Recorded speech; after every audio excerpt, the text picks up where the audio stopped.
Women have been giving birth for centuries, so it's a pretty natural experience, right? Wrong. I'm Stephanie King, professional doula, childbirth educator, and the creator of the My Essential Birth course, the online childbirth education course that's helping women everywhere confidently achieve their best birth. Today's culture would have us think that birth should be treated like an illness or an emergency, and that most of us need other people telling us what's best for our bodies because we aren't the experts. So sit tight, because if you're tuning into this podcast, you'll probably start to believe in your body, your intuition, and find yourself empowered and confident to do what it takes to have the birth of your dreams. If you like listening to me take you through these weekly topics step by step, then you're going to love the My Essential Birth course. Make sure that you're subscribed to the podcast, and definitely head over to myessentialbirth.com for the free downloads mentioned right here in these episodes, and to join the birth course and community full of pregnant moms just like you. I have to add a disclaimer that I am not a medical professional and I cannot provide medical advice. All of the information expressed in this podcast are based off of personal, professional, and educational experiences and are my own opinions. Please work with a provider you trust for medical advice during your pregnancy and birth. All right, welcome back, you guys. And this week's reviewer of the week is Sean Derenzo. And she says, so inspired by this podcast. Hi, Stephanie. Found your podcast through the Breastfeeding Talk podcast, and now I can't stop binging it. I'm currently 8 months postpartum with my second baby, and you make me want to have another at home. Your words are so inspiring, and listening to the work you do makes me want to become a birth doula. Currently studying to be a certified lactation counselor, but who knows what else my future may hold. Ha! Thank you for the beautiful work you do for women and all the information you give to empower us through the most beautiful and life-changing moments of motherhood. I will never stop recommending this show. Thank you so much, Sean. And I'm kind of excited for you to tune in to this week's episode, because we are talking about a couple who has had a baby or two at home, and she's preparing to do that again right now. So without further ado, will you guys take a moment and say hello and introduce yourselves, a little about what you do, because you guys have your own podcast and stuff, a little bit about what you do kind of professionally, but also how kind of how this whole home birth thing came about, and a little bit of your background, if you don't mind. Yeah, absolutely. Well, hello. We are Sarah and Matthew Bivens. Hello. Of Doing It at Home. As you mentioned, that's kind of what we're up to on professional and personal side of things. We created Doing It at Home, our podcast, back in 2016 when we had a home birth for our first child, our daughter, and it inspired us sharing our story and then opening up this world and this platform to share other home birth stories over the past 6 years. And now here we are, pregnant again, planning for another home birth. And it's a blend of our personal preparation and our family life and our relationship and parenthood, as well as continuing to add to this Rolodex of stories and information, because along the way we've become so educated, informed, empowered around home birth. We're very passionate about it, and that contributed to turning it into a business. And it's something that is so dear to us. Yeah. We love supporting home birth families who are making the switch into home birth or just going there for the first time, because that was our story as well. And so we started the podcast, Doing It at Home. And, Sarah and I, we love working together. We love making babies together and doing life together. So thanks for having us on today. Yeah, I love it. It makes me curious. And I know that we've kind of got a flow that we're going to go with here, but I just want to ask you guys, what was it that switched you from maybe what you had been planning prior? I assume maybe a hospital, but what was it that got you excited about home birth? What did that for you? Yes. And we were planning for a hospital birth up until about 18 weeks pregnant with our first. And I would say what got us excited, or me, I'll speak for me, what got me excited about moving into home birth once we did, and it wasn't a straight and narrow path. We went back and forth a little bit. There were the what ifs, there were the fears, there were the doubts, there was pushback from friends and family of certain areas, and a lot of things to grapple with and contend with. And yet, once home birth really resonated true, I was so excited about creating the experience and feeling like we could be the creators of the experience versus walking into some place and being told what was going to happen to me, being told what was going to happen to my baby. And this is what you have to follow. with home birth, it felt so much more collaborative. It felt so much more co-creative in that there were our visions and our desires, and they were honored, as well as taking input from the wisdom and the experience of our midwives, our birth team, and other people that we knew who were supportive of our choice to have a home birth. So for me, the most exciting part of it was feeling like I had this huge say in this transformative life experience that was going to catapult me into motherhood and us into parenthood. And so just feeling like it was my experience made a big difference. I'd say for me, it's very similar to what you're talking about, Sarah. And it really comes down to the moment when we realized that hospital birth is not going to be for us. And that was when we had an appointment with our OB, and we had been seeing him for pretty much the first trimester of the pregnancy. And we walked in there with a list of things that we would like to experience during the birth. And our list included things like we would like there to be water, a yoga ball. Sarah doesn't want to be hooked up to different equipment. She wants to be able to move around freely. And we went into that appointment, shared the list with him, and he simply said, no, you can't do that. I'm not comfortable with that, and that's against hospital policy. And so in that moment, we understood, okay, well, hospital birth is just not for us. We weren't yet on the track for home birth, but it was clear that a hospital birth was not for us. And that's because we were so clear that this was the experience that we wanted, that we listed out here in this piece of paper. Here are the things that we know are going to be present at our birth. And it's simply figuring out where is the best environment that's going to support that. So that was exciting for me because it wasn't going to be us trying to fit into another model. It was us identifying the model that's going to work best for our vision. And for us, it ended up being home birth. And as Sarah mentioned, I had some fears, I had some what ifs. And after having conversations with the midwives who ended up attending our birth, as well as watching births, watching videos of home births, all of my fears and questions were answered. And I became a super advocate for our home birth. To the point where Sarah started to feel a little trepidation. And I was like, love, listen, this is meant for us. Like, we're meant to do a home birth. And then the two of us were on board 100%. But I'll always remember that meeting with the OB and just sharing with them, hey, here's our vision. Here's what we would like to experience. And when he said no, we said, okay, great. We appreciate the time that you spent with us. We're going to be going elsewhere. And it was pretty peaceful. And we went on our way. It was an amicable breakup. It was. I have to say, you guys shared a lot of wisdom just within these first couple minutes of the podcast. This is kind of where I joke about the chicken egg situation, where I talk about the importance of finding a provider that is going to recognize and support your birth choices, but also you need to know what your ideal birth looks like. So you had done some research, to be able to say, I want a yoga ball, I want freedom of movement, I want to be in the water. These are things that I want, to be able to take that to your provider and say, this is my experience that I'm looking for. And then to find that provider that can help you get there. So I think that's really important. Everything you're saying right now is just so true for women that are listening. I hope that you're hearing, if you understand what you desire for your birth, your next step is to go find that supportive care team.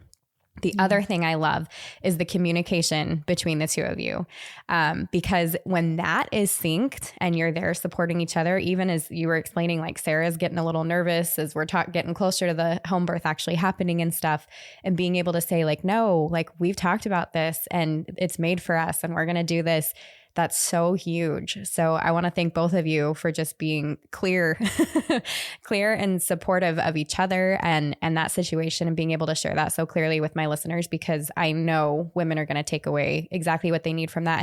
And for moms that are listening, I hope that this is one of those episodes where you bring dad on with you. This is a partner episode too. And I'm so grateful to have both Sarah and Matthew with me today, because that's where it all comes together. Like, you guys you're talking about all the right things. So I love it. And thank you for sharing that.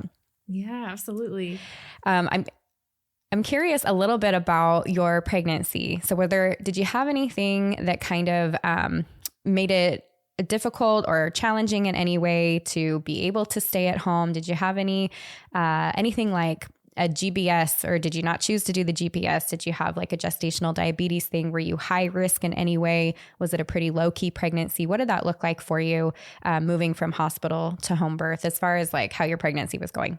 Yeah. And that's one of the things that I feel so grateful for. I feel so blessed. And it's also intentional in terms of our lifestyle choices and the decisions we choose daily, consciously to make up how we do life. I was very low risk. And that was part of the questioning too. Like, I'm not a medical condition to be managed. There's nothing wrong with me. I'm not sick. Why do I need to do all these things in a place that is about treating sickness? And why do I have to wear a hospital gown? Things like that. So I was very low risk. I was very healthy. I stayed very active, strength training, I ran a 10K at 31 weeks pregnant. With the first one, I can give a couple highlights on this second one and how it is very different, but did that for the first one. And I did choose to do gestational diabetes testing. However, it was not with the colored drink. It was monitoring my own blood sugar at home and with the instruction and support and guidance of my midwife, how to track it and what that gave us intel as far as what that meant. So that was negative. I chose to do GBS as well. That was negative. And we had all the green lights for being at home and for it being successful and for it being an effective experience, so to speak. Yeah. Yeah, that's awesome. Which kind of leads me into the next question, actually, then. And this is what I know my listeners really want to hear. I want to hear a little bit about your preparation. You know, you kind of explained like I was active, I was healthy, I was doing these things. So what did your preparation look like to stay healthy and low risk and to be able to prepare for having an unmedicated out of hospital birth? Yes, that's great. And you, Matthew, please chime in because pregnancy and mom brain are real. And so if there's things that there's holes or gaps, but then also back to having the communication, having a partner who's so supportive of you and having that teammate to cheer you on, to help hold you accountable to things, whether it's you're forgetting or you don't want to or whatnot. We have a level of trust and communication with each other that he'll check in with me on things. You know, he did last time and he's doing it this time with this pregnancy, whether it's how are you eating? Are you eating well? Are you getting enough food? Are you getting enough energy? All those things. He's great for that. And so I would say the prep first time around, and it's interesting to now be coming to the end of a second pregnancy to see the comparisons and have so much appreciation for how different pregnancies can be in the same woman. And I have so much more experiential knowledge around that now. So I look at it like my first pregnancy with Maya, our daughter, I feel like that was my gym baby in the sense that I stayed just as active non-pregnant pretty much. I modified things, of course, but in terms of my duration and frequency, I was in the gym, I was running, and it was a lot of finding my voice too. And I think that had to do with making the shift to home birth, right? Feeling very convicted in the choice. And so that looked like getting very clear on what I wanted. And so I feel like that pregnancy gave me this beautiful opportunity to find a level of grit within myself and a level of determination in myself through things like looking at working out as this microcosm for that, looking at that as birth training essentially, and parent and mommy training and life training. So looking at it from that perspective and then having a lot of really beautiful, transparent, open conversations with people that I'm close to who could hold a high level of energy for me and for us and for the baby and for the birth. So a lot of that, I feel like it was a lot of self-work along with the physicality in terms of prep, and then great conversations and sessions and appointments with our midwives. That was absolutely a big part of prep. And I think those were the biggest contributors. And I could say that this time around, I have not been as much of a gym person. I'm still staying active, but not to the degree that I am not pregnant and not to the degree that I was in the first pregnancy. And so this one, I've been really honed in on nutrition. I've been really honed in on how I'm nourishing myself and how I'm feeding myself, as well as mindfulness techniques and how I am sinking into a deeper level of spirituality within myself. So those are some of the factors that I see when I kind of compare them side by side as to what's helped me the most based on what I feel like I need in that specific pregnancy, based on who each human is and maybe what they need and they're calling me to, as well as just what this kind of pregnancy warrants. So that's a little bit of double there, sharing the first and the second. But are there any things you would fill in as far as from the partner side of things, or anything else you witnessed with me? What I would add is, prior to becoming pregnant, Sarah and I live healthy lifestyle. And for us, health is more than physical. We look at spiritual, emotional, sexual, physical, all the different areas. And a lot of what that looks like is making sure that we keep those areas of our lives filled up, like deposits in a bank account. We want to keep the account in the black, not going into the red. So getting into being pregnant, we were looking at, okay, let's make sure that we keep all these different areas addressed, that we continue to address these different areas and health in these areas. And then listening to Sarah's body. And that's why I think with Maya's pregnancy, Sarah's intuition was, let me go on the physical side of things and continue working out. She felt excited to work out more. She felt excited to run the 10K at 31 weeks. And then during this pregnancy, it's been more of, as Sarah mentioned, nutrition, supplements, and nourishing her body in a different way. So our preparation very much has been holistic. It's been across the board with both pregnancies, making sure physically Sarah feels, her best, emotionally, addressing the fears and the what ifs that come up, addressing just sharing those moments when, hey, this pregnancy is tough, or hey, I have a doubt here, or whatever it is, just sharing those things so that they don't stay within her and fester. And the same with me. If I'm holding on to anything that I'm afraid of, or, have my own what ifs, I make sure to express it. And sometimes it's to Sarah, but sometimes it's to other people who can hold that space. And I'll give an example. With our pregnancy with Maya, our first daughter, we didn't know a lot of things about birth. I didn't know a lot of things about birth. I didn't know a lot of things about home birth. So our midwives gave us DVDs to watch so that we could see what birth was like. And Sarah and I watched a handful of documentaries. So I had maybe 10 examples of birth to go off of. And I leaned on those to see what, home birth could look like. Going into this pregnancy, we've been holding space on our podcast for 6 years.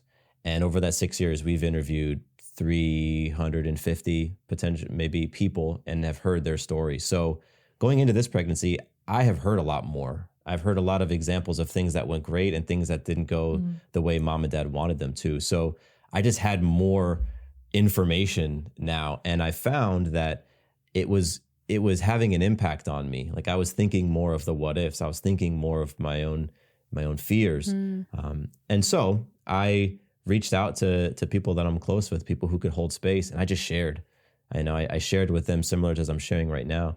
And so that helped me emotionally release what I needed to get rid of so that I could stay, solid for myself and for Sarah in the pregnancy. So it's things like that we had been addressing, the physical thing, staying active, Sarah's nutrition, making sure that's on point. But then also going into the emotional side of things, going into the spiritual side of things, thinking about the mental side of things. Is there anything that's weighing on Sarah that's creating stress? If there is, how can we take it off your plate? We're entrepreneurs. We run multiple businesses. So how can we shut things down early enough to where you don't have to think about that, so that you can focus your time and energy on baby? Yeah. So there's a lot of preparation that we did that you may not find in a birth course. And I think a lot of it was tuning in to what was causing us, dis-ease within ourselves. Like, what was creating anxiety or stress or discomfort? Obviously there's going to be some physical discomfort with Sarah's body as her body is preparing for birth. But, there's other sorts of signals that both of our bodies were giving us, like, hey, you might want to address this. And we just had the courage to always address it. We weren't going to let things fester. So we were going to address everything. And I think that was one of the best types of preparation that we did, is when something came up, we addressed it. Yeah, I appreciate you sharing that. I'm curious too, since you have listened to so many birth stories, and I know I definitely emphasize listening to positive birth stories. However, I think women who have had not such great experiences not only deserve a space to share them, but I also think there's something to be learned for other women that are listening as well. I look at, my first experience, and it's not what I would have considered a positive birth story. And certainly the way that I felt and the way I was telling that story, whether to myself or other people, was not positive. However, there was plenty to learn there. And that's what led to me having some better experiences. So I'm curious how you guys feel now that you've listened to all of these stories and you have the experience of listening to them coming up to this pregnancy. Do you have recommendations one way or the other? Or if you're listening to a not so great birth story, what do you do to either help yourself work through that or put a positive spin on it? What do you do with those birth stories that aren't so positive? Yeah, that's really great. Yep. One thing that I would say is I would kind of call it energetic hygiene. And by that, I mean being very clear on when you're putting yourself in a certain space of a certain type of content. I'm like this, whether it's social media or it's movies or shows we're going to watch or music I'm going to listen to. I'm aware of my emotional state currently and how by watching this thing, does it support where I'm at? Could it detract from where I'm at? Or will it add to where I'm at? And based on that, what choice do I kind of want to make? And if it's something that could detract, how can I get my energy up maybe a little bit more than it is to compensate for that? So that's something I would put out there, is kind of do an internal check-in with yourself when you are delving into anything birth content related. Because if you're already in a fearful space about something and then listening to or reading or watching something that could add to that is really just going to bring it further down the rabbit hole. So I think those check-ins with yourself throughout the day, and when you do choose to put yourself in the space of birth education or empowerment, make a thing out of it. Make it acknowledge it as, okay, this is me sitting down to listen to these stories because I want to connect with my baby and I want to connect with this birth experience. And I'm really excited. And this is awesome. This is me choosing to do this. Just kind of have that internal talk throughout it. And I agree that there's value and importance for all the types of stories to be shared. And I think it's about managing yourself and your energetic emotional state to where you can listen to those things and not have it affect you as if it were you.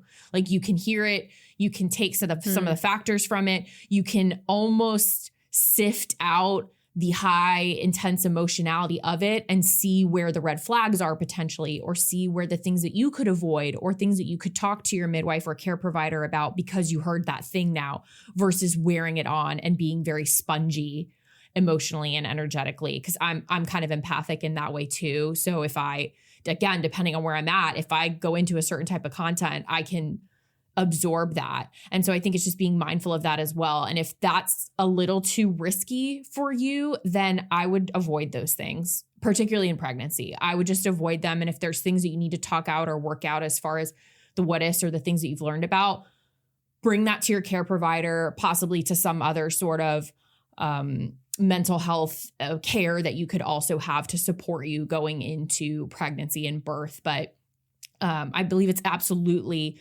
possible to take the lessons from less than powerful or what we may not have wanted experiences and really get something out of it to potentially minimize things like that in the future, and to also just feel understood and connect with others and validate their experiences. So I think it really just ultimately comes down to being responsible for where you are at and what sort of choices you want to make based on that. Yeah, I absolutely agree. And, it is great to, it's important to mention everybody's story is important. Everybody's story deserves to be out there and to be shared and heard. And then to Sarah's point, understanding the impact that different types of stories have on you, just because you never know what the impact will be. So checking in with yourself on that, because there is a lot of things that can be learned and gained from listening to a story where the outcome didn't go the way that the person wanted it to. One of the questions that we ask the moms and dads at the end of our conversations with them is, what wisdom do you have to share? Because no matter what the outcome was, no matter how the story went, there's wisdom to be shared. And a lot of times, our guests will go ahead and share that wisdom without us asking because they're doing their own self-reflection. So I believe that that can be done by anybody. Self-reflect. Boy, if I was in this situation, how would we handle it? If this unexpected thing came up, my partner and I haven't prepared for that, but how would we handle this? It does help you it can help you to prepare and feel like you can handle situations that come up. And again, it's really up to you. It's really up to, the way that you and your partner are going about your preparation. So having that awareness of the impact that any story or conversation is having on you, I think is the first place to really look at. And then choose what supports you. Choose, the conversations to engage in, the stories to listen or watch that are going to make you feel the way you want to feel during your pregnancy and during the preparation for your birth. Yeah, I love that. It's all so good. Thank you for Great sharing question. that. Yeah, and I'm going to use that term, energetic hygiene. Like that's going to be a new, Cool. I love that. Great. I love that so much. All right. So why don't you guys just dive into it? Let's go over that first birth from that very first contraction or whatever led up to it. Let's hear your birth story. Yes. So it started with the Star Wars theme song. That's what I'll say. That's how it started. Started with Star Wars. Because we went to a concert where they were, Atlanta Symphony Orchestra was performing John Williams scores. And John Williams is famous for Star Wars, Harry Potter, Jurassic Park, and the Star Wars theme song plays as the concert wraps up, because of course you would wrap up with that. And we were heading to the car and we were just shy of 41 weeks. So I think the next day would have been 41. And as we were walking to the car, I was just very uncomfortable, more than what you can be uncomfortable status at almost 41 weeks. But my belly was super tight and I couldn't get comfortable in the car on the way home. And I just thought, this does not feel great. And yet I was not thinking this was the start. I just kind of thought it was discomfort that would pass. And we got home, attempted sleep. Sleep was not happening for me. I was just tossing and turning in the bed. And the discomfort reached a new level lying down in a bed. It just was not happening. So we're nearing 11 p.m., 12 a.m. And I just went to our bathtub in our guest bathroom. And I'm the type of person who likes to go to water. We had a birth pool planned and that I think it was already blown up. It was just kind of there on standby because, again, I didn't really know if this was game time or not. And hanging out in the bathtub for a while. I like to go to water when I don't feel well or just in all sorts of situations. And we just hung out for a bit and Matthew supported me and we chatted. I think we listened to some music maybe. You got me some water and just hung out like that for a bit until there started to become some consistency with these feelings I was having and a pattern. And I think we eventually reached out to our midwife around 2-ish in the morning after that had gone by for a while, because we kind of knew we didn't need to reach out to them until it reached a certain point. And now we're getting into the early hours of the evening. So I didn't want to reach out if nothing was going on. But by this point, my body had been cleansing. So I was going to the bathroom quite frequently. I lost my mucus plug. And again, with kind of this pattern to the pressure waves or contractions, however you refer to them, Matthew did that reach out probably around 3 a.m. I'd say so. Yeah. And I think Debbie, our midwife, said, cool, call me back when they look like this. So she gave us another marker as far as when to reach back out to her. I think we made note of that and just kept flowing. It was quiet. It was peaceful. Yeah. It was the middle of the night. Matthew was affirming me and stroking my hair and telling me things to be grateful for in the experience. I definitely remember that, him giving me this thing to hold on to mentally of gratitude through the experience, even when it seemed tough or even when there were kind of hitting a wall moments, that I could find gratitude in the experience. And that really stuck with me and was something great to hold on to throughout the experience. Only thing I'll add is how much I loved those first few hours from 10 p.m. till 3-4 in the morning. It was like Sarah mentioned, it was so quiet. It was us. The rest of the world seemed to be asleep and still. We had candles going. We had soft music playing in the bathroom, and it was just so peaceful. And it was amazing to have that time prior to the rest of our team arriving and prior to things kind of picking up. It was a moment that we got to share as partners prior to becoming a family. It's like, okay, this is the time for just you and I. And then, we know baby's on its way. So that was amazing. And then what we called the midwife and they rolled up. Yep. And one of the things that I like to talk about with this is I knew that they were going to have equipment with them, but I guess in our midwife appointments, we never actually went over everything. And so when they came to the house, it was 3 of them. It was our main midwife and the 2 apprentices. And were they apprentices at the time? Yes. Yeah. Okay. And so they come into the house, and I always say they were like, it's like in The Matrix where Neo and Trinity in the very first movie, and they walk into that office building and they're carrying black duffel bags. And our midwife team walked into our house with these black duffel bags. Each one of them had 1 to 2 of these big old duffel bags, and they come into our bedroom and start unpacking them. And I'm watching like, oh my gosh, you have so much gear. I didn't realize that you have so much equipment. And they're pulling out, oxygen and needles and this and that. And it was pretty cool. It was great. Cool. And at this point, I'd moved into the birth tub by that point. Tub. Yep. And we had twinkle lights set up in our room. Again, a very peaceful energy and vibe in our bedroom. And that's where we stayed for pretty much the rest of the time. So we had a midwife and her 2 apprentices.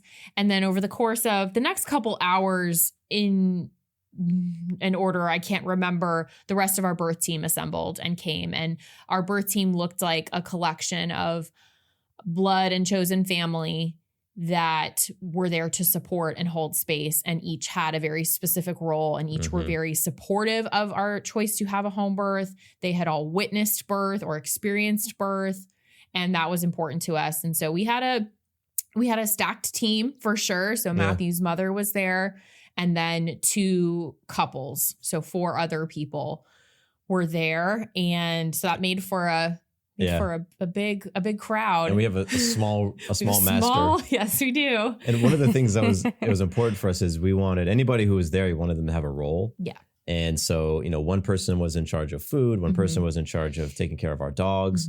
One person was documenting by taking notes and video. Yeah. Somebody was acting as a doula for Sarah, and then somebody was there as a tag team partner for me. Yeah. Because I was very hands-on, doing a lot of counter pressure on Sarah's hips, a lot of massage on her body. I was always touching Sarah pretty much. So if I needed to go use the restroom or grab a bite to eat, this person would step in. And that was great. And so, it was a larger team, but everybody had a role and everybody was there and they knew their role. And they had all attended midwife appointments. Yep. Everyone knew each other. That was important, that everyone had rapport. They met at our home visit towards the end of the pregnancy. So everybody knew what they were doing. They weren't just, watching the whole time. It was very purposeful. And maybe this is helpful to listeners and to the point of partners listening in on this as well. Something I picked up along our prep, I don't exactly know where I got it from, but I'd heard this thing that can happen in birth where dad, if he chooses to be very, very involved, like Matthew was from a physical standpoint as well as emotionally, that at the end of the birth experience, they were kind of fried. And they weren't getting nature's cocktail of hormones to kind of support them in integrating the experience and everything and like coming back down to earth. And so I thought, if there's anything that could be done on our end so that Matthew could be fed and hydrated at the least, but then could also have some emotional support, almost like a daddy doula, I want that because I need him in great condition after the birth and thereon. So that's where that kind of came into play. Is I wanted support, of course, but then I really wanted Matthew to have support too. And so birth team is there, and I hung out in that birth pool 95% of the whole experience. And from that Star Wars theme song to baby arriving was 12 hours. And most of that was spent in water. That's just where I wanted to be. And I went very internal. I was pretty quiet. I vocalized at times during certain waves and had my low moans and things like that. But I mainly just went in, and I think it was very parallel and very indicative with how I went through the pregnancy and how I talked about going into this grit and going into this intensity of a physical experience. I was drawing on all of that to go into this birth. And I was drawing on all of those reps and times in the gym of practicing that acute stress and practicing breath work in times when my legs felt like they were going to fall out doing squats. You know, I'm applying that here in these waves, and I'm working on my surrender and allowing them to just carry me where they will. And that was my experience in the tub. A lot of counter pressure on my hips. I had someone doing the clothespin almost the entire time as well. So I'm grateful for all those strong grips and fists. And at one point, the sun's starting to come up, and my midwife suggested every once in a while to use the bathroom, you know, to keep emptying my bladder. They would warm up the tub. At one point, a walk was suggested. I wasn't really digging it, but I knew it could be helpful. So I had someone on either side of me just walk me down the hallway, and I was like, turn it around. We're going right back. That's enough. So I walked her right back down the hall. I just wanted to be still. That's just, and this is funny too, because we hear it on the show, and I had my own version of it. I had these visions of bouncing on a birth ball and this montage of flowers in my hair, and I'm eating and drinking, and I'm going for walks outside, and none of that happened. I just needed to stay in this birth pool and look at these colorful fishies on this birth pool and just be there. That's what needed to happen. And we are getting close to transition because I vomited. And at that point, hadn't slept the night before, really wasn't drinking too much because I just wasn't that interested, and I wasn't that interested in food. So I didn't have much in me. And to then be just vomiting on the floor of my bedroom, thinking that's when things started to creep in a little bit, like, oh man, how much longer? How much longer with this? And how much do I have in the tank? And it was more like logistical and strategic thinking versus like, I just want to give up. It was just, if someone could give me a gauge here, if someone could tell me, then I could work with that. But no one can really tell you that. Yeah. And I remember going to the bathroom one more time, sitting on the toilet, looking at Matthew because he was sitting there with me. And that was my crisis of confidence moment. That was my, as we hear in the patterns and in the hundreds of stories, the moment you don't think you can do it anymore, you're pretty close to the end. But that was my moment. Yeah, and that was when, Remember what you said? I think I said, this really hurts. Yeah. That's just the way I communicated. But that was a full statement of, I don't think I can do this. Yeah. If someone gives me an out here, I'll probably take it. It was saying so much, and yet the only words I could get out were, this hurts. Yeah. No, I remember that moment. Looked at me with your beautiful eyes and gave me everything I needed in that moment. Yeah, it was interesting because I wouldn't say that we prepared for that moment specifically. Yeah. Yet we had prepared for it in so many ways, and just the trust that we built between each other.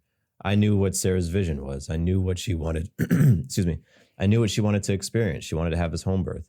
I watched her train emotionally, physically, spiritually. I supported her in the training. I was there through, doing our hypnobirthing course. So I understood, oh, this is the moment as a partner that I pour my confidence into her. So when you're having a crisis of confidence, that's when I have an overabundance of confidence, and I communicate that. So when she said, this hurts, I was like, I get it. And you're close. We're about to meet our baby girl.